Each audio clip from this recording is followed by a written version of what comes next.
March 17, 1968. They laughed when Staff Sergeant Marcus Webb started stringing together C-ration cans, mousetraps, and salvaged wire into what his own platoon leader called Boy Scout bullshit. His homemade contraption violated every regulation in the Army field manual, looked like something a backwoods mechanic threw together during a smoke break, and became the only thing standing between 43 American soldiers and 200 NVA regulars closing in through the darkness. But how does a rejected trap system designed from literal garbage end up killing more enemy soldiers in one night than an entire company's worth of rifles, machine guns, and artillery combined? Firebase Henderson, Quang Tri Province, I-Corps Tactical Zone, Republic of Vietnam, March 17, 1968, 72 hours. That's all the time Staff Sergeant Marcus Webb had to turn ridicule into salvation. His contraption of tripwires, grenade cans, and salvaged claymore mines violated every Army regulation. They called it Rube Goldberg's revenge, Boy Scout bullshit, hillbilly nonsense. But now, as intelligence reports confirmed, 200 to 300 NVA regulars from the 812th Regiment massing in the jungle below, that homemade trap system was about to become the only thing standing between 43 American soldiers and complete annihilation. Firebase Henderson sits exposed on a hilltop clearing, 1,200 meters from the Laotian border. Intelligence reports say 200 to 300 NVA regulars from the 812th Regiment are gathering in the jungle below. The Firebase garrison has one understrength rifle company with just 43 men, 4 105mm howitzers, and a perimeter that stretches 400 meters. That's far too large for the defenders to cover properly. Standard doctrine calls for interlocking fields of fire, pre-positioned claymore mines at 50-meter intervals, and triple-strand concertina wire. Henderson has none of this. A supply convoy was ambushed 3 days ago. They're down to 18 claymores for a 400-meter perimeter. The jungle presses in on all sides. Even at 2 in the afternoon, the triple canopy darkness makes it feel like evening. The humidity is so thick you can taste it. Cicadas scream in waves that mask enemy movement. The red clay turns to soup every afternoon when monsoon rains hit. Equipment rusts overnight.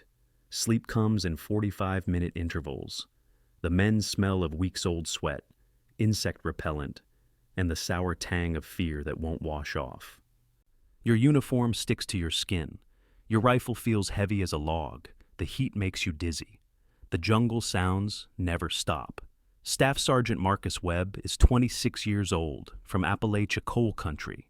He grew up setting rabbit snares and coon traps in the West Virginia hills. He's a combat engineer by training, but got cross-assigned to infantry after the Tet Offensive killed so many soldiers they needed bodies anywhere they could get them. This is his 3rd tour in Vietnam.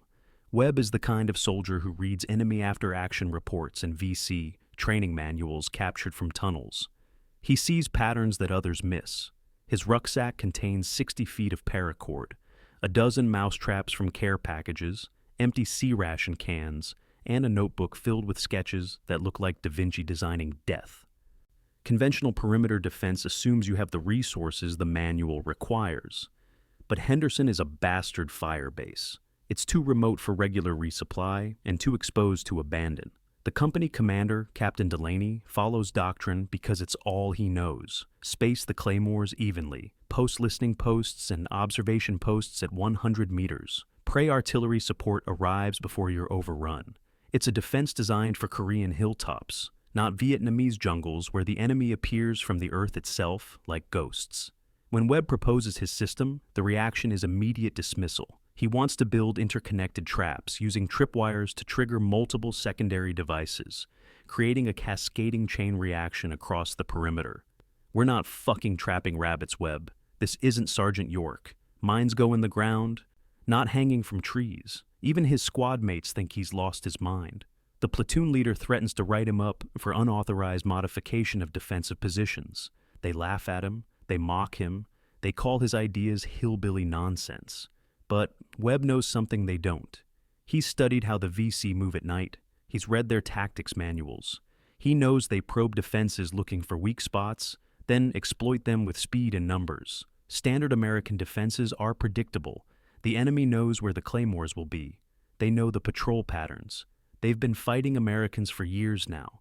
They understand the doctrine better than most lieutenants. March 14th, ZO2 30 hours. Listening.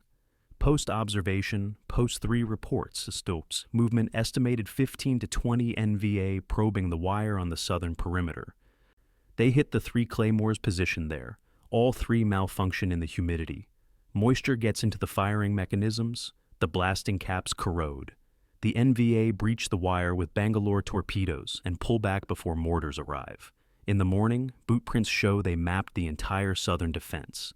They walked right through it like tourists. The message is crystal clear. They're coming back with more men. Captain Delaney stares at the breached wire for a long time. Then he looks at Webb. The captain's face is pale. His hands shake slightly. He knows what's coming. Everyone knows. You've got 48 hours, he says to Webb. Build your traps. Webb doesn't smile, doesn't gloat. He just nods and gets to work. Because he knows something else too. His system might save them, or it might fail spectacularly and kill them all. There's no middle ground with what he's planning. It works perfectly, or it doesn't work at all. And he's got 2 days to build a defense network from garbage and hope that will stop 200 enemy soldiers who've already proven they can walk through standard American defenses like they're not even there. The clock starts ticking. The NVA are out there in the jungle, watching, waiting, planning their assault. And Webb is stringing wire between trees, rigging grenades to paracord, positioning claymores in ways that make the other sergeants shake their heads. It looks insane. It looks desperate. It looks like the last idea of a man who's run out of good options. Maybe that's exactly what it is. Webb's system isn't one trap, it's a network. He divides the 400-meter perimeter into 8 overlapping kill pockets, each one 50 meters wide. Standard doctrine says 1 claymore covers 1 kill zone. Webb's method is different. 1 tripwire triggers 3 devices at the same time across different heights. Ground level has tripwires 10 centimeters high. Right at ankle level, they're strung between wooden stakes every 8 meters. Mid-level has suspended grenade cans at 1.5 meters, right at torso height. These cans are filled with C4 explosive and scrap metal. Canopy level has claymores mounted in trees at 4 meters high, angled downward at 35 degrees. The innovation is simple but deadly. Paracord runs connect all 3 levels. Trip the wire, and all 3 devices fire in sequence. The ground blast drives the enemy upward into the fragmentation zone. Suspended charges catch the middle. Treetop claymores sweep anyone left standing. Each kill pocket uses 2 precious claymores mounted high, 4 hand grenades rigged as suspended charges, 8 tripwires creating a web, and 120 feet of paracord. For the total perimeter, that's 16 claymores, 32 grenades, and 64 tripwires.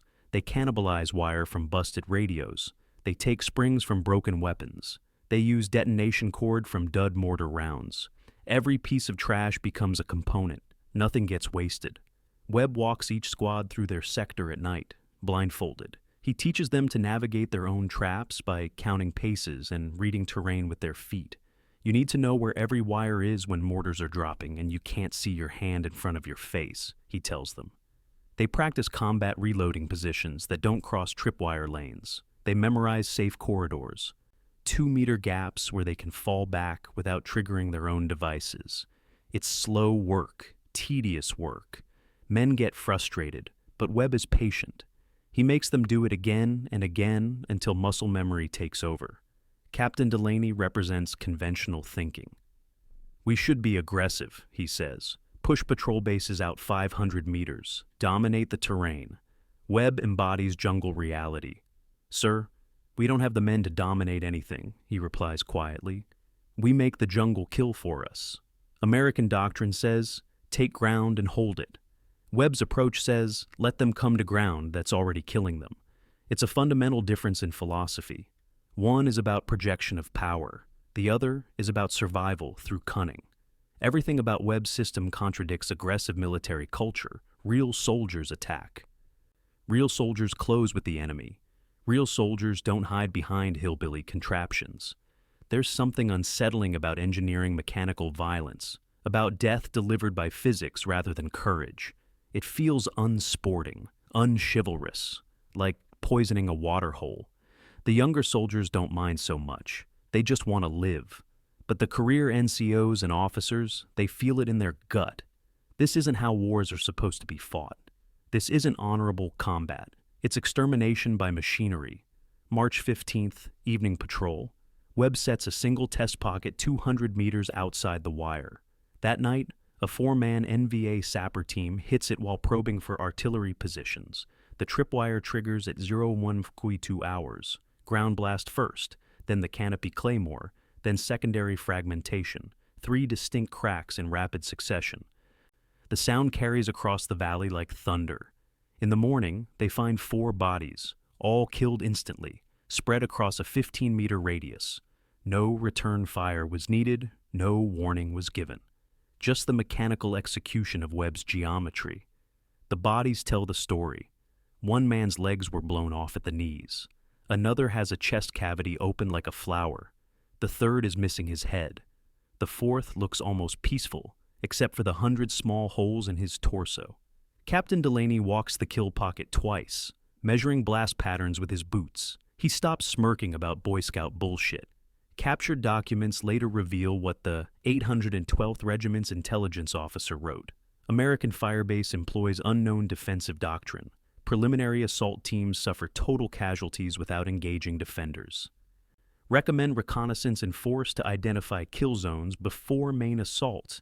They don't understand they're not fighting Americans. They're fighting the mathematics of blast radius and fragmentation spread. They're fighting trigonometry and physics. You can't outflank geometry. You can't suppress fire from a device that doesn't care if you shoot back.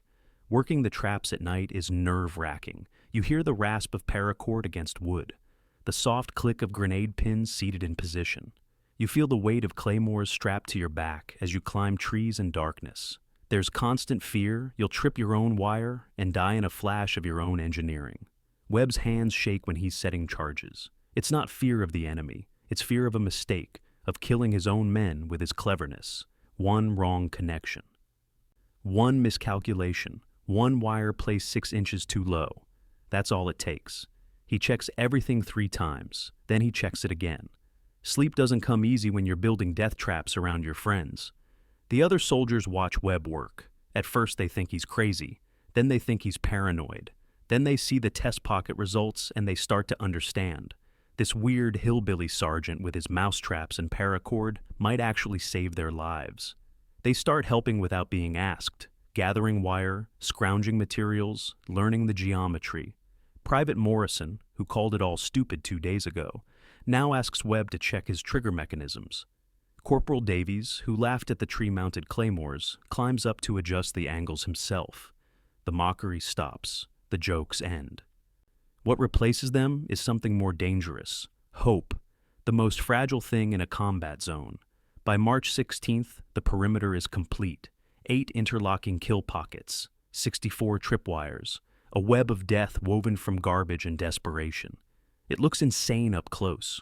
Wires running everywhere, cans hanging from branches, claymores pointed at odd angles. But from 50 meters away, from ground level where the NVA will approach, it's nearly invisible. The wires are thin. The devices are camouflaged. The jungle hides everything. That's the genius of it. The trap doesn't look like a trap. It looks like chaos. Random debris, American sloppiness. The NVA have learned to expect American defenses to be obvious, predictable, regulation. Webb's system is none of those things. It's the opposite of doctrine, and that's exactly why it might work. March 17th, 02:45 hours. Listening, post-observation. Post 2 whispers into the radio. Movement all sectors. Estimate 100 plus. They're coming. 2 minutes later, the jungle comes alive with sound. Not the chaos of assault, but the organized rustle of many men moving in formation. NVA commanders have learned from the sapper team. They're sending everyone at once, overwhelming the kill pockets through sheer numbers. It's a human wave tactic. Accept the casualties, crack the fire base, overrun the survivors. Simple and brutal. First contact happens at 0251 hours on the southern perimeter. The NVA hit Webb's trapline. The sound is unlike anything the veterans have heard. Not single explosions, but waves of overlapping detonations. Crack, crack, crack as tripwires pull, grenades blow, claymores shred the darkness. The jungle erupts in orange strobes. Men scream in Vietnamese. The firing pattern moves like dominoes falling. One pocket ignites, then the adjacent one, then the next, as NVA soldiers fleeing one kill zone stumble into another. They can't see the wires, can't see the traps. All they see are their friends disappearing in flashes of light and metal. 3 minutes later, the eastern perimeter engages. The NVA are trying to flank, but Webb's pockets overlap. There are no gaps. A squad-sized element rushes the wire. 12 men in tight formation, moving fast. They hit 3 tripwires at the same time. The resulting detonation is felt in the firebase command bunker 50 meters away. The ground shakes. Dirt rains down. The screaming stops instantly, just like that. 12 voices cut off mid-breath. Illumination rounds pop overhead, turning night into flickering hellscape. Through the magnesium light, the defenders see the NVA caught mid-stride, some blown backward into trees, some torn in half, their legs still standing while their torsos lay meters away, some still moving but trailing intestines across the red clay. The smell hits next, cordite and copper and the stink of perforated bowels. One defender vomits into his fighting position. Another just stares, mouth open, rifle forgotten. At 02:58 hours, the northern perimeter erupts. The NVA assault commander makes the only tactical choice available, the hug tactic. Get so close to the American positions that their artillery and traps can't engage without killing their own men. 70 NVA surge toward the wire. They're screaming now, not in fear, but in rage. They've lost 40 men in 7 minutes and haven't fired a shot. They want blood. They want revenge. They want inside that perimeter. Webb is screaming into the radio. Safe corridors! Fall back through safe corridors. His squads retreat through the 2-meter gaps, repositioning to interior fighting positions while maintaining line of sight on the approaches. They move fast, counting paces in the darkness, trusting the training. The NVA follow them into the gaps. It's exactly what Webb planned for. The enemy thinks they've found the weak spots in the defense. They're wrong.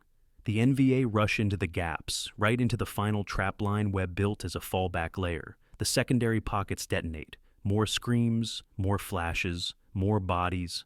By 03:02 hours, the radio nets are pure chaos. Captain Delaney trying to coordinate mortar fire. The artillery battery scrambling shells. The medic calling for medevac that can't fly in darkness. Webb is moving between positions, resetting triggered traps under fire. His engineer training takes over, muscle memory. He's reloading claymores while tracers snap past his head. He doesn't think about dying. Doesn't have time. Just move, reload, connect, move again.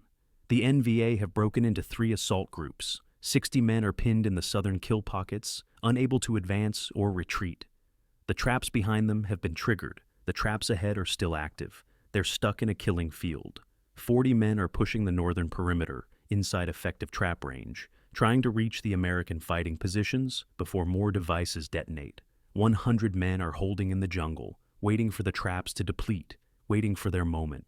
The sound of battle is overwhelming. The thump of 105mm howitzers firing danger, close shells passing overhead with a freight train roar.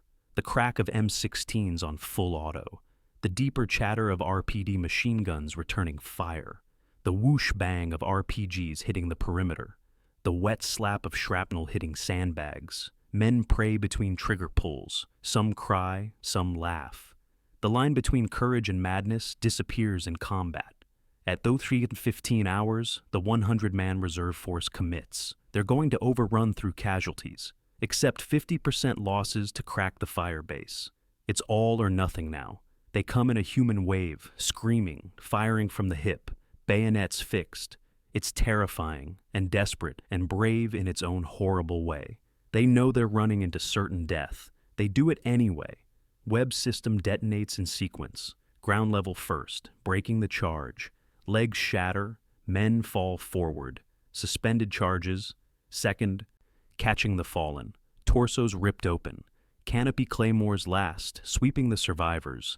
The kill pockets function exactly as designed. Interlocking fields with no dead space. Bodies pile on bodies. The assault breaks like water hitting a dam. The NVA have never seen anything like this. Never trained for it. Never imagined defenses that could kill in 3 dimensions at once. The enemy soldiers who survived the initial blast try to crawl back.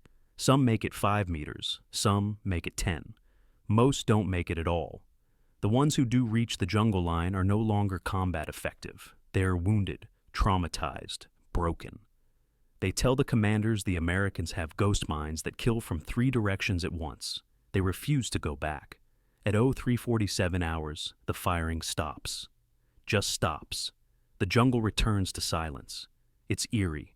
1 second, the world is ending. The next, you can hear cicadas again.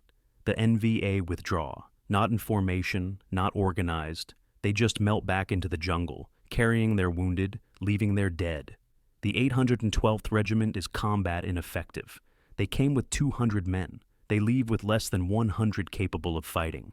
The aftermath tells the story in numbers. 100 NVA dead in and around the perimeter. 23 more die of wounds trying to escape, leaving blood trails through the jungle. American casualties are 4 killed in action, 11 wounded in action, all from RPG and small arms fire. 0 breaches of the perimeter, 0 overruns. 43 men held against 200. Webb's trap system accounts for roughly 80 enemy killed, more than all American small arms fire combined. The geometry worked. The hillbilly contraption worked. Webb sits against a sandbag as dawn breaks. His hands tremble so badly he can't light a cigarette.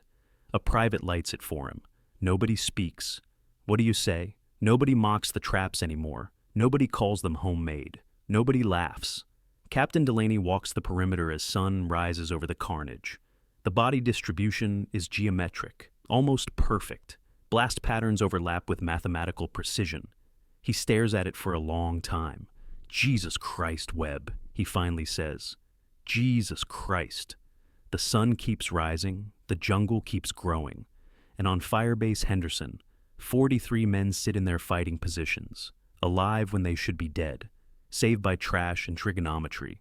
Within 2 weeks, Webb is flown to Da Nang to brief division engineers on his trap doctrine. He stands in front of a room full of majors and colonels. Dirt still under his fingernails, showing them sketches on a chalkboard. They take notes. They ask questions about blast angles and tripwire tension. Within a month, modified versions appear at firebases across I-Corps. Firebase Cunningham adopts it. Firebase Razor implements a simplified version. Firebase Nancy adds tree-mounted claymores to their existing defenses. Within 3 months, the system is classified and compiled into a field manual supplement. Improvised perimeter defense in resource-constrained environments. Webb's name doesn't appear in it. The Army doesn't credit sergeants in official doctrine. They credit the institution. But conventional officers resist. It feels defensive, reactive. "We didn't win World War II by setting traps," a full-bird colonel says during one briefing. "Real armies attack. Real armies seize the initiative. Webb's system violates everything they learned at West Point, everything they believe about warfare. It's not aggressive enough, not American enough. It suggests weakness, admitting you can't go out and destroy the enemy on his ground. The career officers hate that implication. But the firebase commanders, the captains and lieutenants living on hilltops with 40 men and prayers, they adopt it immediately. They don't care about doctrine or theory. They care about staying alive. The system spread through informal networks, sergeants teaching sergeants, radio descriptions between fire bases, sketches passed hand to hand in supply tents. The information flows through the enlisted ranks like water finding cracks.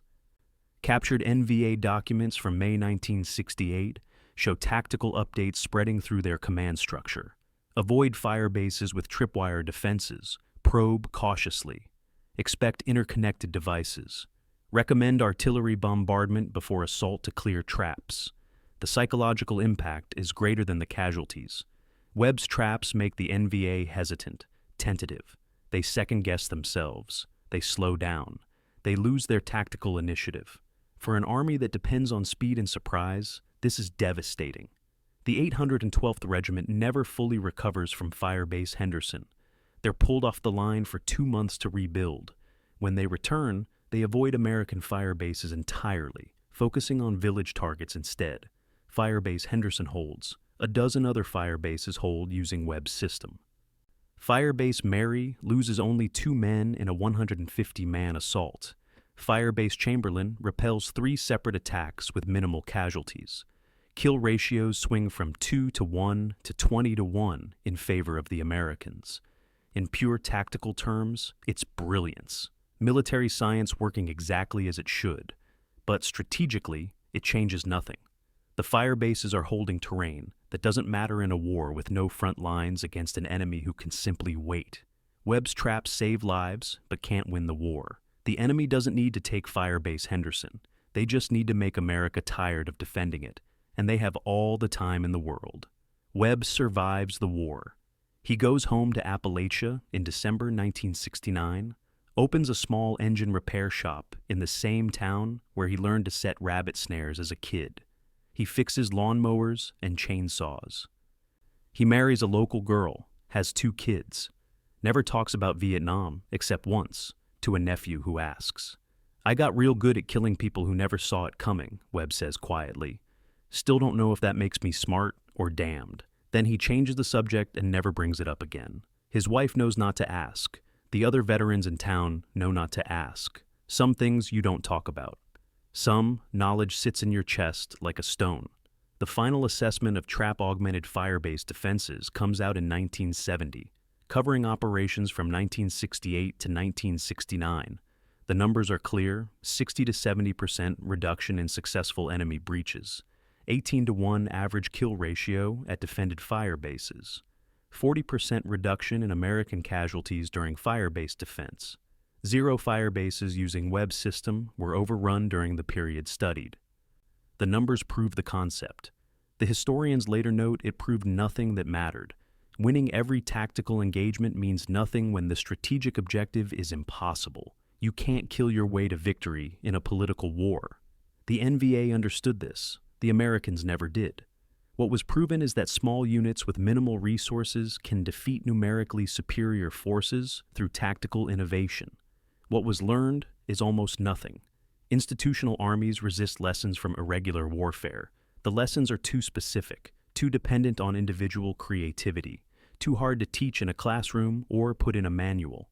By 1970, as American strategy shifts to Vietnamization, Webb's systems are quietly dropped from training. Too complicated, too time-consuming, too dependent on individual ingenuity rather than doctrine.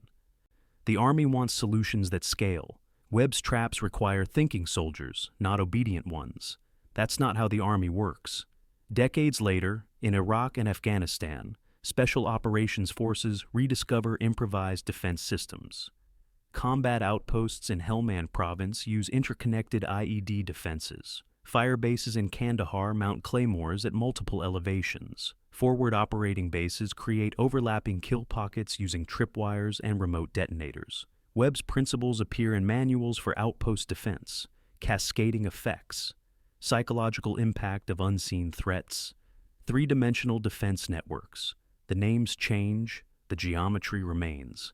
Nobody remembers a hillbilly sergeant from West Virginia, but his mathematics live on. Today, Firebase Henderson is jungle again. The hilltop has been reclaimed by bamboo and creeper vine.